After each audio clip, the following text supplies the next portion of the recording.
নমস্কার, কেমন আছেন সবাই? আশা করি সবাই অনেক ভালো আছেন। আমার চ্যানেলের আরেকটি নতুন ব্লগে আপনাদেরকে স্বাগত। আজকের ব্লগটাতে সারাদিন যা করেছি সেইটা যেমন দেখিয়েছি, সাথে শেয়ার করেছি কিছু জরুরি তথ্য। আপনারা পুরো ব্লগটা দেখে জানাবেন আপনাদের কেমন লাগলো। চলুন তবে আজকের ব্লগটা শুরু করা যাক। আজ বৃহস্পতিবার, উইকডে হলেও অর্ণব হঠাৎ করে আজকে একটা ছুটি পেয়েছে, তাই প্রতি বৃহস্পতিবার নিরামিষ খেলেও আজকে খাবো না। অনেক দিন বাদে এরকম একটা ছুটি পেয়েছে, তাই সকালের ব্রেকফাস্টে একটু পাস্তা বানাচ্ছিলাম। আর এইদিকে মাম্মা ঘুম থেকে উঠে গেছে। কাকে দেখেছে আজকে ঘুম দিয়ে উঠে? কাকে দেখছে? হ্যাঁ, কাকে দেখছে? বাবা কি? বাবা আছে আজকে বাড়িতে? ও মা, আজকে তো বাবা আছে বাড়িতে। গন্ধবুড়ি নিজেরই ভিডিও দেখছে? হ্যাঁ, নিজের ভিডিওই মাম্মাম দেখছে? হ্যাঁ, কেন? ভিডিওতে ওটা কে? কে ভিডিওতে? ওটা ওটা কি মাম্মাম ভিডিওতে? হ্যাঁ হ্যাঁ, দেখি বন্ধ করে দাও, দেখি কি করে। দেখি, এই ভিডিওটা বন্ধ করে দেখি কি করে।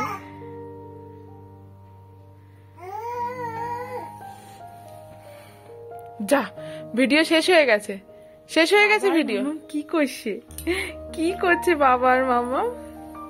হামি খেয়ে নাও, হামি খেয়ে নাও, অনেক অনেক হামি খেয়ে নাও, অনেক অনেক হামি।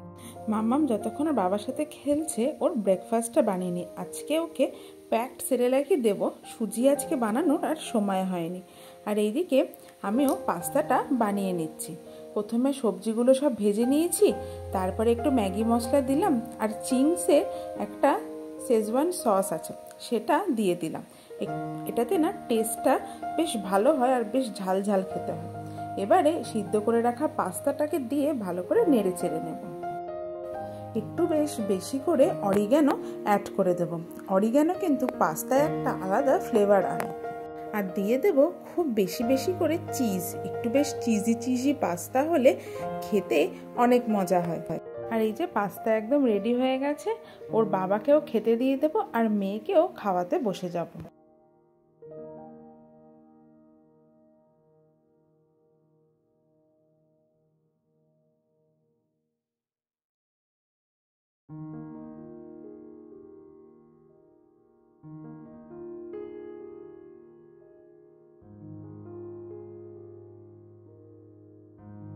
ব্রেকফাস্ট করানোর পরেই মাম্মামকে চান করিয়ে দিয়েছি। আজ আপনাদের সাথে কিছু কথা শেয়ার করে নিতে চাই। পেরেন্টস হিসেবে আমরা সেই কাজটাই করি যেটা আমাদের বাচ্চার জন্য বেস্ট হবে, কিন্তু তার সাথে সাথে কতগুলো ভুল ধারণাও আমরা আশেপাশের লোকের মন্তব্য শুনে মনের মধ্যে পোষণ করে রাখি। আর তার প্রথম ভুলটাই হচ্ছে বাচ্চার মাথার চুল ঝরে যাওয়া। আসলে প্রথম মাসগুলোতে না বাচ্চার মাথার চুল ঝরতে থাকে। আমি সেই দিনকারে ইনস্টাগ্রামে একটা রিলস দেখছিলাম এবং অবশ্যই আমার ডাক্তারও আমাকে বলেছিল যে এই সময় বাচ্চার শরীরের প্রায়োরিটি বাচ্চার সুন্দর চুল বানানো একদমই নয়। বাচ্চা যে খাবারগুলো খাচ্ছে সেগুলো তার বৃদ্ধি বিকাশে কাজে লাগানোটাই হচ্ছে তার শরীরের এখন কাজ। আর আমরা যদি মনে করি কোনো তেল বদলে বা শ্যাম্পু বদলে আমরা বাচ্চার মাথার চুল খুব সুন্দর করে ফেলতে পারবো, এইটা কিন্তু একদমই ভুল ধারণা। তেল বাচ্চার মাথার ত্বকটাকে একটুখানি ময়শ্চারাইজ রাখে, আর শ্যাম্পু বাচ্চার মাথার যে ময়লাগুলো আছে সেগুলোকে পরিষ্কার করতে সাহায্য করে। আর শুধু বাচ্চা কেন, আমাদের মায়েদের মাথার চুলও না আস্তে আস্তে ঝরে পড়তে থাকে। এটা হচ্ছে একটি পোস্টপার্টাম এফেক্ট। বাচ্চাটিকে জন্ম দিতে সে বাচ্চার মায়ের সি সেকশনই হোক বা নর্মাল ডেলিভারি হোক, যে কষ্টটার মধ্যে দিয়ে যেতে হয়েছে, শরীরটাকে একটা প্রসেসের মধ্যে দিয়ে যেতে হয়েছে, সেই কষ্টটার জন্যই তার আফটার এফেক্ট হচ্ছে চুলগুলো ঝরে পড়া। ইভেন একটা হরমোনাল ইমব্যালেন্সের জন্য এই জিনিসটা হয়। আর শুধু মা নয়, আপনার বাচ্চাও একটা লেবার প্রসেসের মধ্যে দিয়ে গেছে, তার আফটার এফেক্ট হিসেবেও বাচ্চাটার মাথার চুলগুলো ঝরে পড়তে থাকে। এইটা মোটেই কোনো চিন্তার বিষয় একদমই না। আপনার বাচ্চার 1 বছরের জন্মদিন আসতে আসতে আপনার বাচ্চার মাথার চুলের গ্রোথও ঠিক হয়ে যাবে, আর দেখবেন আপনিও অনেকটা কিওর হয়ে গেছেন। শুধুমাত্র আপনাকে হেলদি ডায়েট আর হেলদি প্রোটিনের মধ্যে অবশ্যই থাকতে হবে। দ্বিতীয় ভুল ধারণাটি হচ্ছে বাচ্চার গায়ের রং জন্মের থেকে এখন কালো হয়ে যাচ্ছে, অথবা কোনো ক্রিম, ময়শ্চারাইজার বা সাবান পাউডার মাখিয়ে আমরা বাচ্চাকে ফর্সা করতে পারবো। এইটা হচ্ছে একটা মস্ত বড় ভুল। আসলে বাচ্চা যেমন জন্মায় তারপরে তার শরীরে মেলানিন নামক একটা বস্তু তৈরি হতে থাকে, যা বাচ্চার স্কিন কালারটাকে ডিসাইড করে। বাচ্চার স্কিনের কি কালার হবে সেটা কিন্তু পুরোপুরি জেনেটিক্যালি ব্যাপার হয়। কোনো ক্রিম বা পাউডার আপনার বাচ্চাকে ফর্সা বা কালো করতে পারবে না।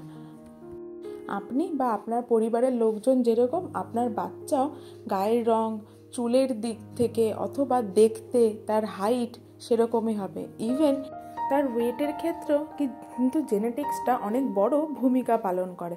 আমি আজকাল দেখেছি ইউটিউবে এই ভিডিওগুলো প্রচণ্ড ভাইরাল হচ্ছে যে এই খাবারটা খেলে বাচ্চার ওয়েট প্রচুর বাড়বে, ওই খাবারটা খেলে বাচ্চার ওয়েট প্রচুর বাড়বে।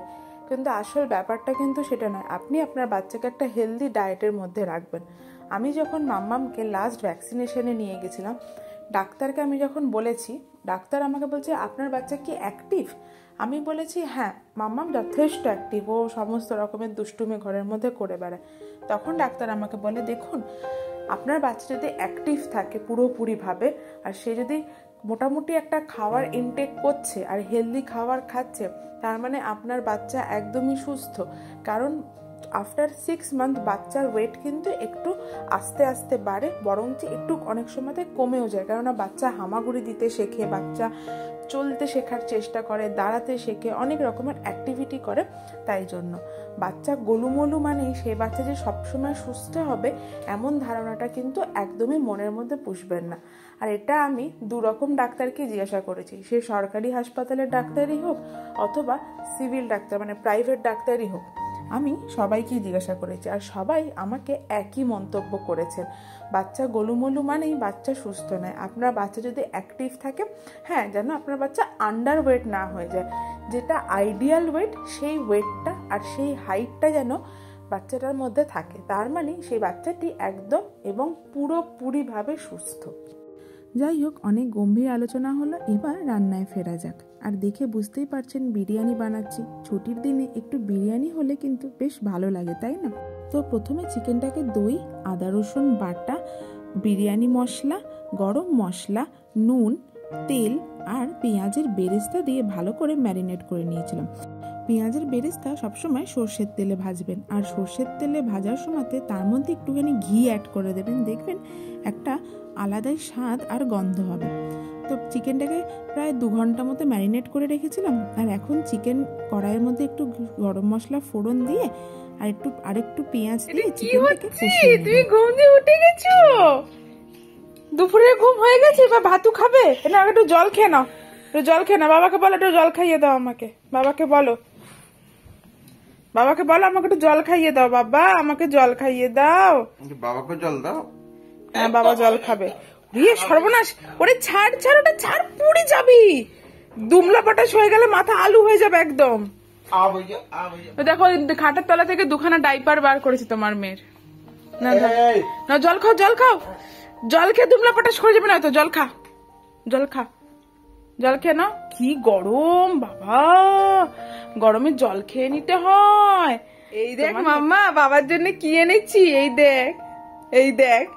তোমাকে দেবে না বাবা, এটা শুধু বাবা খাবে। নাও ধরো, তোমাকে তো দেবে না। তুমি বল নিয়ে খেলা করো। হ্যাঁ, তোমার বলটা কই? হ্যাঁ, ওই তো তোমার বল। আমার মামা তো সব জানে। ওই যে খেতে যাচ্ছে কিন্তু,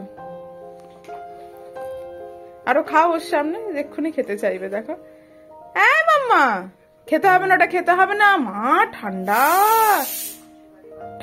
ওটা। Good, very good.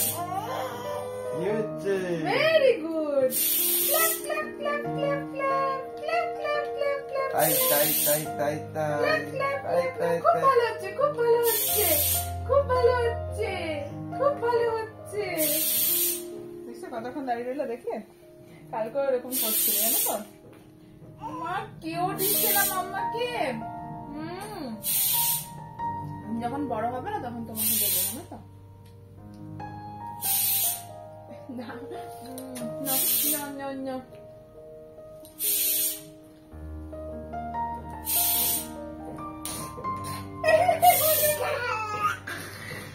তোমার ভাত হচ্ছে, তোমার ভাত হচ্ছে। Tasty tasty. আজ মাম্মামকে মাংসের ঝোল আর ভাত দিয়েছিলাম দুপুরে। একদিন এই রেসিপিটাও আপনাদের সাথে শেয়ার করব। অর্ণব যেহেতু কাজে ভীষণ ব্যস্ত থাকে, তাই ছুটির দিনগুলোতে অর্ণব চেষ্টা করে মেয়ের সাথে এইরকমভাবে সময়গুলো কাটিয়ে নিতে। আসলে বাবা মায়ের জন্য এই ছোট ছোট মুহূর্তগুলোই অনেক বড় একটা স্মৃতি হয়েছে। ওর বাবা যতক্ষণ ওকে খাওয়াচ্ছে, আমি এইদিকে বিরিয়ানির চালটা বানিয়ে নিচ্ছি। জলের মধ্যে তেল, গরম মশলা, নুন দিয়ে জলটা ফুটে উঠলে চালটা দিয়ে ভাতটাকে 70% সিদ্ধ করে নেব। আর এই যে বিরিয়ানিটা লেয়ারিং করে নিচ্ছি। আমি কিন্তু হাঁড়িতে বিরিয়ানিটা বানাই না, আমার কাছে একটা বড় ফ্ল্যাট সারফেসের কড়াই আছে, তার মধ্যেই আমি বিরিয়ানিটাকে লেয়ারিং করে বানাই। আর সত্যি কথা বলতে খেতে ভালোও কিন্তু হয়। আর এই বিরিয়ানি মশলা, কেওড়া জল আর কেশর ভেজানো দুধ দিয়ে বিরিয়ানিটা লেয়ারিং করে নেব। আর উপরে দিয়ে দেব বেশি বেশি করে ঘি। আর এদিকে আলু তো অ্যাড করতেই হবে, বিরিয়ানিতে আলু ছাড়া আমাদের আবার চলে নাকি বলুন।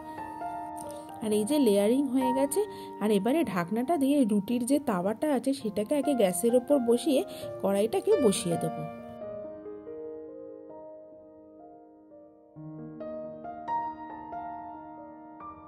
চল্লিশ মিনিট মতো বসিয়ে রেখেছিলাম, আর এই দেখুন বিরিয়ানি একদম রেডি। এবারে খাওয়ার পালা।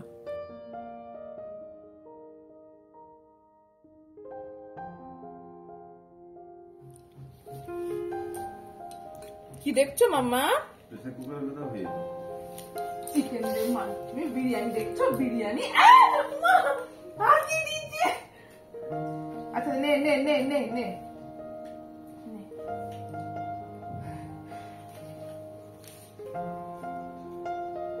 আলু রেখে দাও না, এতে দেবো।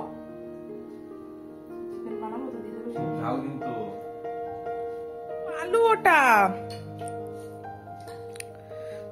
আলুটাকে ধরেছে, দেখো দেখো আলুটাকে ধরেছে। লস্যি যেতে মাম্মার জন্য কিন্তু আমি আনিনি, শুধু বাবার জন্য এনেছি, মামার জন্য আনিনি। হেই গো দুলালি, নাচ করে দাও, নাচ করে দাও একটা। দেখো দেখো দেখো কেমন করছে।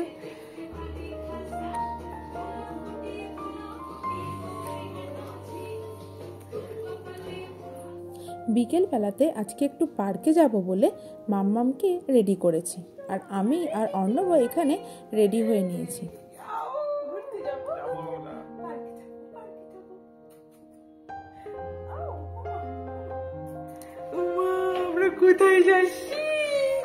কোথায় যাচ্ছি?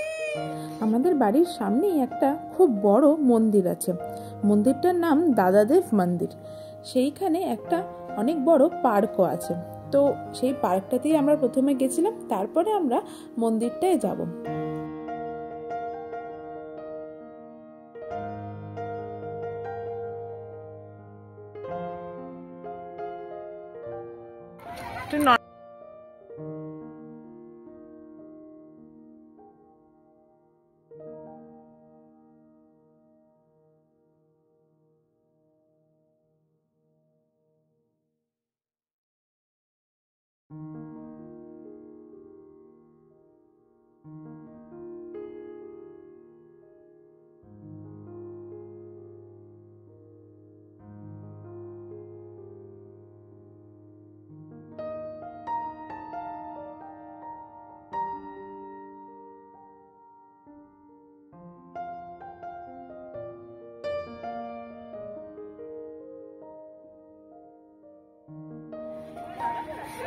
এই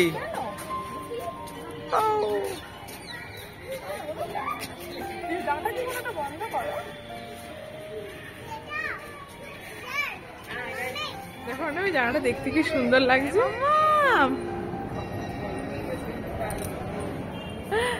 কোথায় এসছো তুমি? তুমি মন দিয়ে এসছো? তুমি ননক হয়েছো? হ্যাঁ ননক হয়েছো।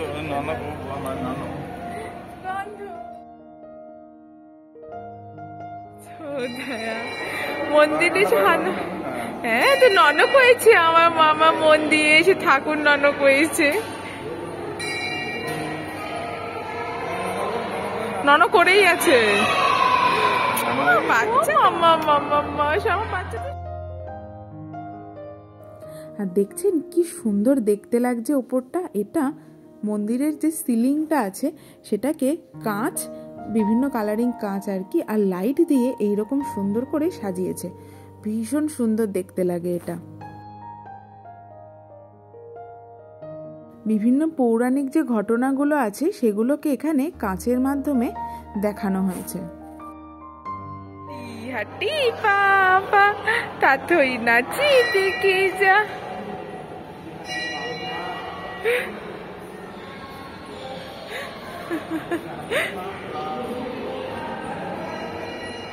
আচ্ছা আচ্ছা আচ্ছা, মায়ের কাছে চলে আসো।